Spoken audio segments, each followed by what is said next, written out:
네, 이제 고성국 칼럼입니다. 오늘 칼럼은 이래서 권성동 사퇴가 필요하다는 주장입니다. 우선 기술적으로 얘기하면 권성동이 없으면 비대위 출범이 안 되는가? 그렇지 않습니다. 권성동이 없으면 새 원내대표를 3일이면 뽑을 수 있습니다. 3일 후에 새 원내대표가 비대위원장을 지명하면 됩니다. 3일 늦는다고 어떻게 세상이 망합니까? 전혀 그렇지 않아요. 오히려 권성동이한테 비대위원장 지명권을 줌으로써 사태가 더 심각하게 꼬일 우려가 여전히 있습니다. 그래서 지금이라도 상임전국위원회, 전국위원회를 거쳐서 당헌당규 개정하고 비대위 출범을 위해서 준비하는 것과는 별도로 권성동 사태는 여전히 필요한 최소한의 조치다. 그렇게 말씀드리는 겁니다. 왜 그런지를 다시 한번 제가 정리해서 말씀드리겠습니다.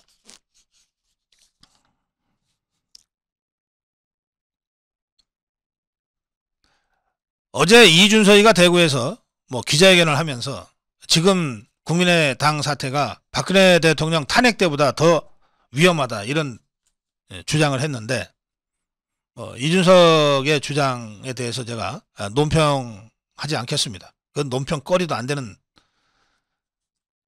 그런 헛소리들이 잔뜩 있기 때문에 그 논평이나 논평할 가치가 있습니까? 다만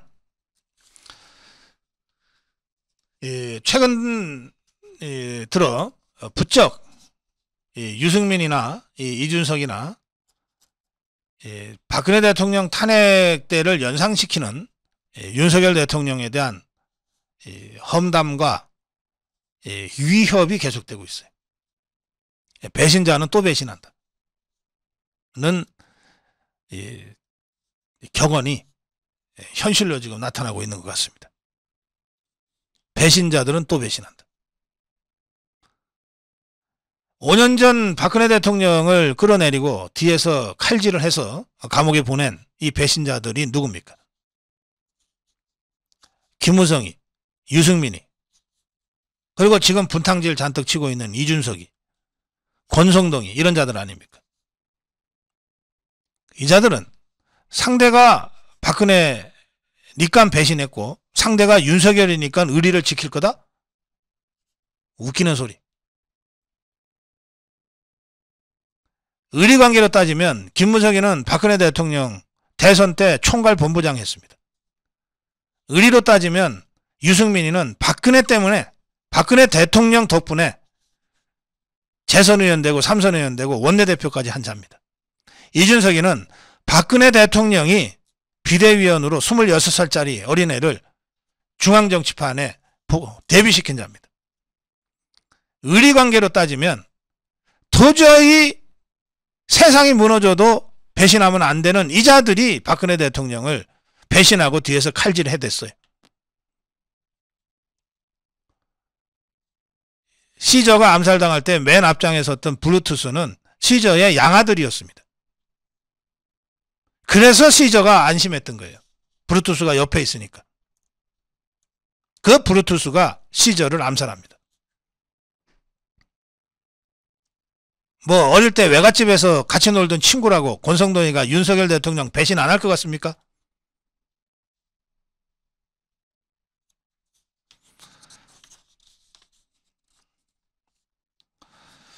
이 새 비대위 출범을 위한 당헌당규 개정이 거의 마무리가 돼서 이제 비대위원장 지명만 남은 모양인데 그 비대위원장의 주호영이가 유력하다는 겁니다.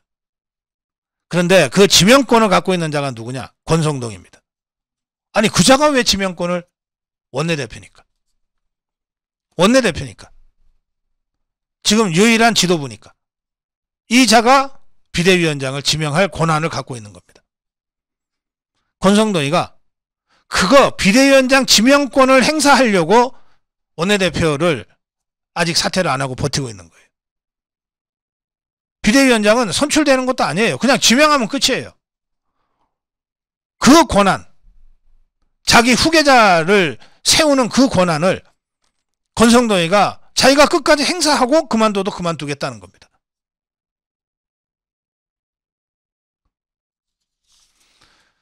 그런데 대안이 없다.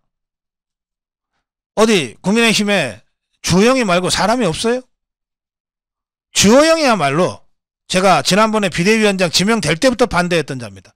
물에 물 탄 듯 술에 술 탄 듯 도대체 비상 상황에 뭐 하나 제대로 똑부러지게 대응할 수 있는 능력이 갖고 있지 않다. 자, 주호영이가 비대위원장 하자마자 뭐 했습니까? 수해 복구 나간다고 해갖고서 김성원이 망언 터져 나와서 코너에 몰리기만 했잖아요.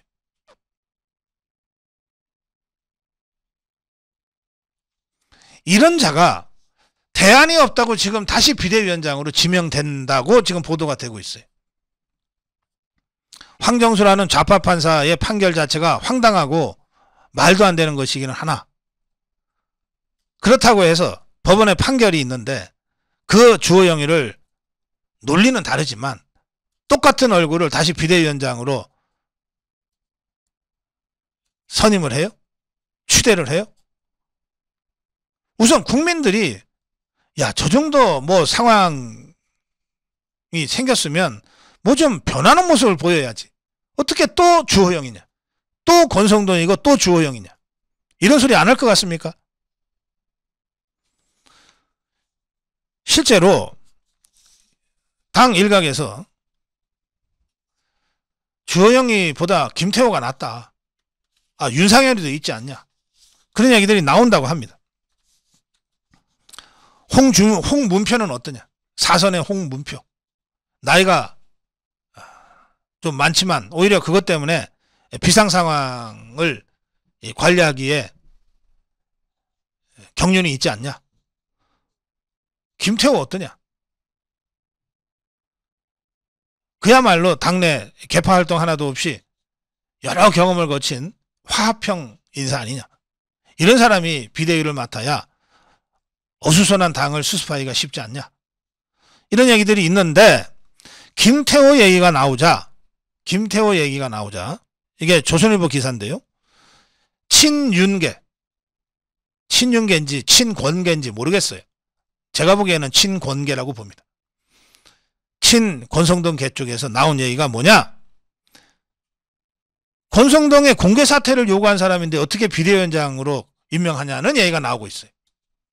바로 이 대목에서 왜 권성동이가 원내대표 사퇴를 거부하고 끝까지 비대위원회를 구성한 다음에 사퇴하겠다고, 그것도 사퇴하겠다는 건지 안 하는 건지 모르겠어요. 아직 뭐 거치 표명을 하겠다고만 돼 있는데 대체로 비대위원회 구성되면 사퇴할 거라고 추측을 하고들 있는데, 어쨌든 왜 비대위 구성까지 맞춰놓고 나서 자기 거취를 밝히겠다고 고집 부리는지가 그대로 드러났어요.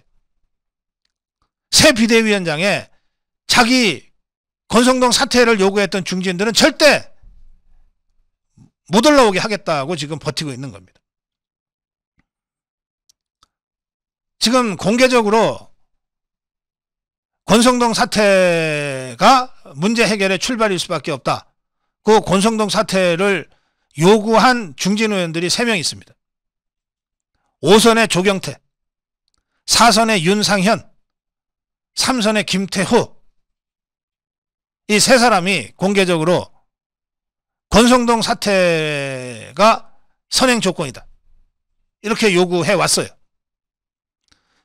권성동이가 지금도 원내대표직을 던지지 않고 버티면서 비대위원장을 자기가 임명하겠다고 고집 부리고 있는 것은 이 3사람이 비대위원장이 되는 걸 막기 위해서라고 저는 생각합니다. 이 얼마나 치졸한 정파정치, 정략정치의 천박한 모습입니까?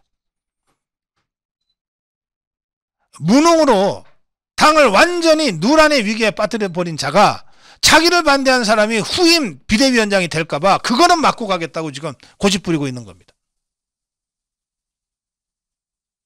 그래서 제가 권성동 사퇴를 다시 강력하게 촉구합니다. 그래서